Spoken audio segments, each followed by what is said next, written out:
Pessoal, tudo bem com vocês? Olha só, o mundo foi surpreendido hoje com a prisão aí de uma importante figura pública envolvida em um esquema de corrupção, proporções gigantescas, em um momento que foi bem estranho. E essa notícia correu pelos 4 cantos do planeta, gerou uma repercussão e eu vou revelar alguns detalhes desse escândalo que pode mudar o cenário político e econômico de forma global. E vou mostrar a relação da investigação que aponta para um esquema de desvio de dinheiro, abuso de poder, mas traz à tona conexões perigosas e um possível efeito dominó que pode atingir outros líderes. Então se preparem aí que eu vou trazer para vocês os detalhes. E o presidente Lula também enfrenta uma nova e grave revelação, vou trazer aqui para vocês. Então, em meio à defesa de um projeto que supostamente visaria ajudar a população e taxar os mais ricos, descobriu-se, na verdade, que por trás disso ele pode beneficiar diretamente seus aliados. E eu vou mostrar para vocês o que essa manobra política, pode causar, tá? No cenário internacional, também um outro acontecimento bombástico ganha força envolvendo Nicolás Maduro e que pode respingar aqui no Brasil. Então se prepara aí que tem muita coisa para eu trazer aqui e analisar junto com vocês. Se inscreve no canal quem ainda não é inscrito, deixa o like, compartilha. E vamos começar aqui com essa recente proposta do governo federal que ele enviou ao Congresso semana passada, de isentar do imposto de renda quem ganha até R$5.000. Pode até parecer uma medida socialmente justa à primeira vista, mas quando analisamos o conjunto das ações, a verdadeira face da política fiscal do Lula, revela-se o favorecimento dos mais ricos em detrimento dos mais vulneráveis. Gente, enquanto se promove a elevação da faixa de isenção como um gesto generoso, o governo chegou a estudar a revogação da isenção do imposto de renda para as pessoas com doença grave. É isso mesmo, meus amigos, os mesmos que enfrentam doenças como câncer, HIV, insuficiência renal seriam penalizados financeiramente no estudo do governo numa tentativa de compensar o benefício concedido a outros. Como se cortar direitos de quem mais precisa fosse aceitável em nome de uma medida com forte apelo eleitoreiro. E não para por aí não, essa nova lei do imposto de renda simplesmente decidiu que penduricalhos e adicionais de juízes não serão taxados. Então quem na verdade será beneficiado com essas ações? Os aliados do governo, enquanto o cidadão comum paga imposto sobre tudo, o topo do judiciário mantém seus privilégios intocáveis. A mesma elite que já é altamente protegida continua blindada. Quem noticiou foi o jornal Poder 360. O título da matéria é Nova Lei do IR não cobrará imposto de penduricalho de juízes. Absurdo, né? Dá nojo ler um tipo de matéria como esse, mas é a realidade, são as ações. Por isso que eu digo que quando a gente analisa as ações, a gente percebe a verdadeira face. E é o que todo cidadão brasileiro deveria fazer.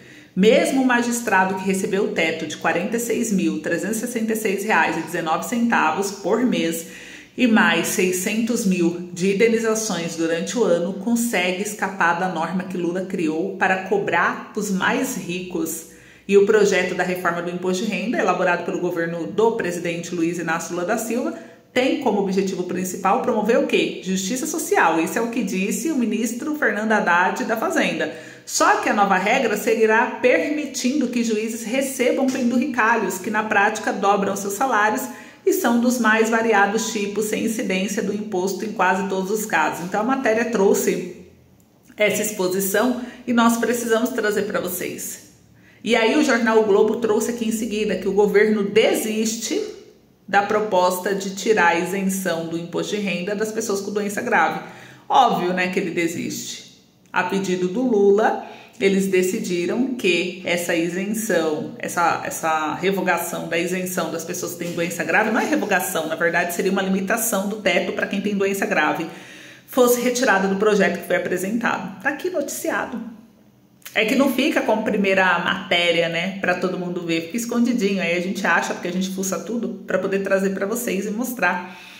Então, gente, mais um exemplo, né, do que o governo vem fazendo de ações. O governo publicou a lei ano passado, que a partir de janeiro desse ano, todos os brasileiros que têm automóveis teriam que pagar o SPVAT, que é o fundo voltado para vítimas de acidente de trânsito.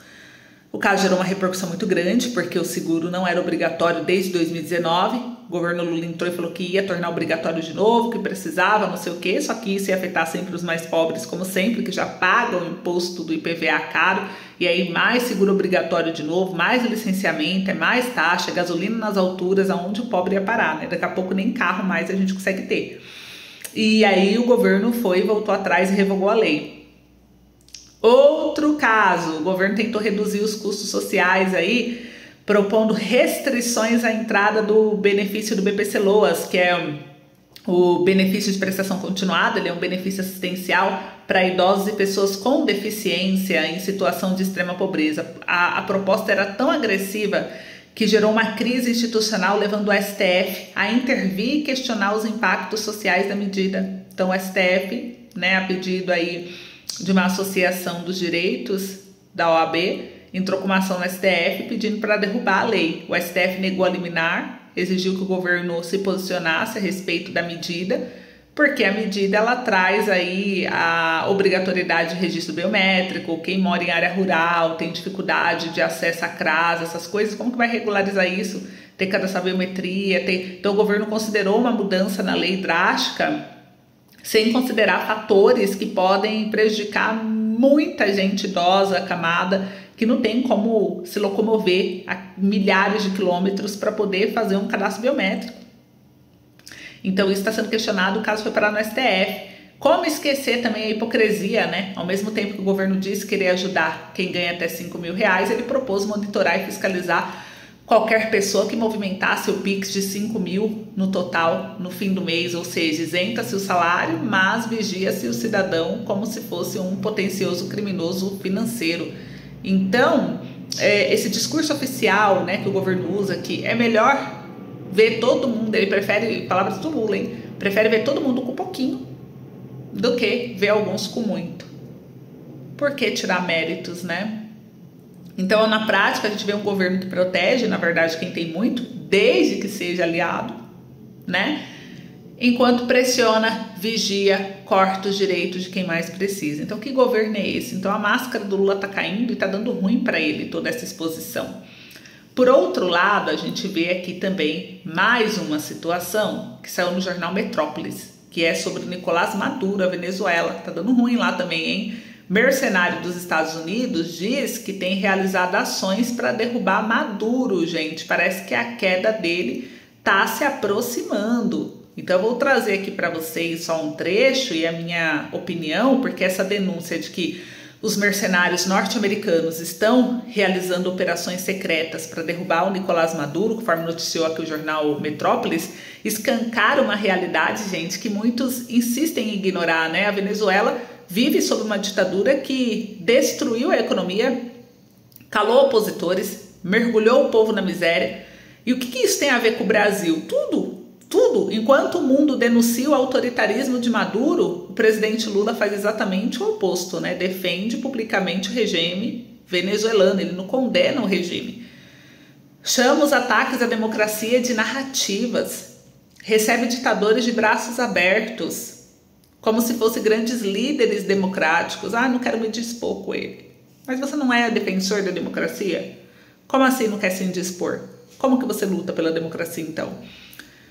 Lula, que um dia foi considerado como símbolo de esperança, hoje se coloca ao lado daqueles que perseguem, censuram, empobrecem seu povo.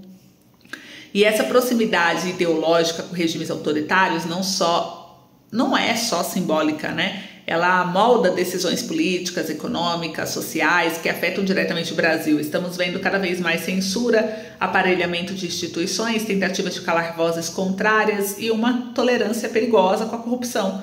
O que hoje é a Venezuela, amanhã pode ser o Brasil se continuarmos nessa mesma rota. E o governo Lula parece mais preocupado em proteger os aliados ideológicos do que defender de fato a liberdade, a democracia e o povo brasileiro. Enquanto mercenários estrangeiros se organizam para derrubar um ditador, aqui seguimos vendo o Estado se curvar a narrativas autoritárias, tentando reescrever a história e perseguir quem ousa pensar diferente. Então, o alerta já foi dado, não é mesmo? Basta olhar para os nossos vizinhos, Se não acordarmos agora, seremos nós os próximos a viver sob o silêncio da repressão e o peso da miséria. Comente aí se vocês concordam com isso ou não, cada um tem uma opinião diferente. Mais um caso polêmico aí, que é a prisão de um líder e que gera uma reflexão importante. Olha só o que noticiou o jornal R7. Prefeito de Istambul é preso, suspeito de corrupção e ligação com o terrorismo. E a polícia da Turquia prendeu o prefeito de Istambul, gente, que é o Ekrem,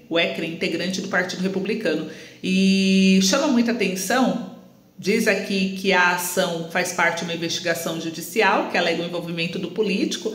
Ele é apontado como principal rival do presidente Erdogan para as principais eleições do país, com corrupção e colaboração com grupos terroristas, especificamente a guerrilha curda, né? E a matéria é gigante, aqui eu não vou ler toda, mas o que eu quero trazer aqui para vocês a respeito desse assunto, gente, é o seguinte, né? Eu gostaria que vocês refletissem aqui comigo todo esse escândalo, toda essa perseguição do que acontece. Você deve estar se perguntando o que tem a ver, né, a Turquia com o Brasil. Tudo. É igual a Venezuela, quando a justiça vira uma arma política. É o caso da Turquia, que revela um pouco sobre o Brasil. A prisão do prefeito de Istambul, principal opositor do presidente Erdogan, sob acusações de corrupção, ligação com o terrorismo. Bem nesse momento, nesse cenário, levanta o quê? Um alerta global e crescente tendência de utilizar o sistema judicial como ferramenta de perseguição política. Aqui no caso de Istambul, né, do prefeito aqui preso, o Ekrem, ele é popular e ele é cotado como futuro presidente. Ele foi detido no momento crítico, o que levanta dúvidas sobre a real motivação por trás da operação. E essa preocupação não está assim tão longe da nossa realidade, gente. O que eu quero mostrar para vocês aqui nesse vídeo é que no Brasil também assistimos a um perigoso cruzamento entre justiça e política, onde decisões judiciais muitas vezes parecem alinhar-se com interesses de quem está no poder. E é impossível esquecer episódios em que opositores foram alvos de processos seletivos, enquanto aliados políticos pareciam operar com imunidade informal. O uso da máquina pública para silenciar vozes dissidentes, seja por vias judiciais, fiscais ou administrativas, fragiliza a democracia. Tanto na Turquia como no Brasil, esse tipo de prática mina a confiança nas instituições e abre caminho para regimes cada vez mais autoritários, ainda que sob a aparência de legalidade. Então, o caso do Ekrem aqui, né, da prisão desse prefeito, deve servir como alerta.